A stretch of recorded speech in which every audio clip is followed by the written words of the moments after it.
Jornal Alfredo Wagner Online. Mais um mergulho profundo nas notícias. Hoje nossa análise foca em Alfredo Wagner, lá em Santa Catarina, e no lançamento de um livro que parece bem importante, A Sentinela Isolada, do Adelson Brueggemann. Ele ilumina o dia a dia da colônia militar Santa Teresa, sabe? Um posto que existiu ali entre 1854 e 1883. Misturava a defesa e o começo da colonização. Sim. É uma obra que, quebra um silêncio histórico sobre como o município começou. Ok, vamos desembrulhar isso. É sempre muito bom, né, quando essas histórias menores, locais, vêm à tona. E as colônias militares, especificamente, elas tinham um papel duplo no Império que às vezes a gente esquece. Duplo como? Não era só defesa, entende? Eram também, pontas de lança para a ocupação do território, para integrar o país. Super importante, mas muitas vezes fica meio esquecido na grande história. E essa visão local é crucial, ainda mais pela base da pesquisa, né? Pelo que entendi, é uma dissertação de mestrado da UFSC, super bem feita. Exato. O autor foi fundo mesmo, em fontes primárias, valiosíssimas. Os relatórios dos diretores da colônia, aqueles enviados para o governo provincial e para o Ministério da Guerra. Isso, exatamente. Esses documentos são ouro, né? São janelas diretas para o passado. Devem detalhar tudo, desde, como chegava a comida, os problemas de saúde, disciplina, até o contato com os povos indígenas da área. É o tipo de fonte que permite, reconstruir a vida cotidiana com uma fidelidade impressionante. Imagino. Esses relatórios devem pintar um quadro bem difícil da vida lá no alto da Serra Catarinense. O título mesmo, A Sentinela Isolada, já dá essa ideia, né? Com certeza. Como é que funcionava essa estrutura na prática? Essa colaboração entre governo imperial e provincial? Olha, o que é fascinante aqui é essa divisão de tarefas.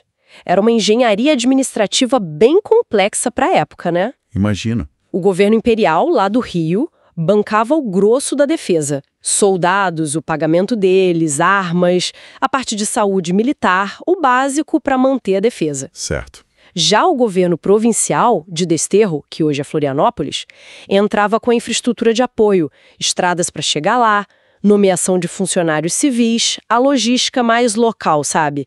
Uma parceria essencial para a coisa funcionar. Entendi. E o legado disso tudo? Você mencionou algo sobre estradas. Pois é.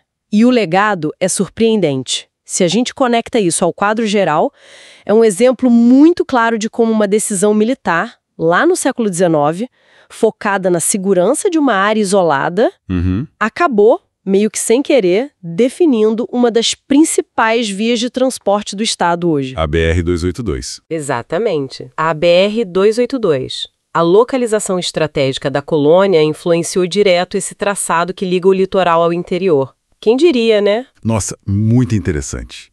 E aqui é onde fica realmente interessante. Pensar que muitos moradores de hoje, lá de Alfredo Wagner, podem ser descendentes diretos desses soldados colonos. Sim, com certeza. O livro não é só história local, pode ser história da família de quem está ouvindo a gente agora e é da região. Exato. Toca pessoalmente muita gente. E para quem quiser conferir isso mais de perto, o lançamento oficial é nesta quinta, dia 30 de maio, às 6 da tarde, lá no auditório da Câmara de Vereadores de Alfredo Wagner. É uma chance de encontrar o autor, né?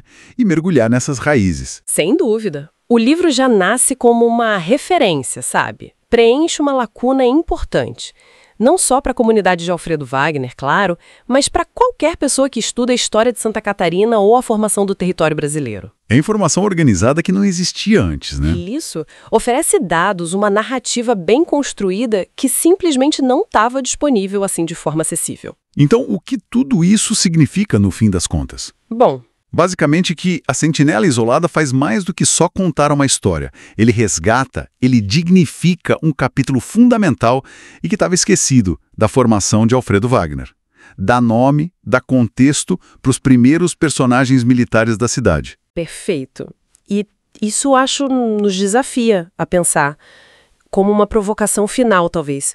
Como que o estudo cuidadoso de um ponto pequeno no mapa, tipo essa colônia militar, pode nos forçar a ajustar o jeito como a gente entende a história maior, a história da ocupação do território, da formação social do Brasil? Boa pergunta. Ou então, né, qual seria a melhor forma, a metodologia mais eficaz para a gente resgatar sistematicamente outras sentinelas isoladas, outras histórias locais essenciais antes que elas se percam de vez nos arquivos ou na memória das pessoas.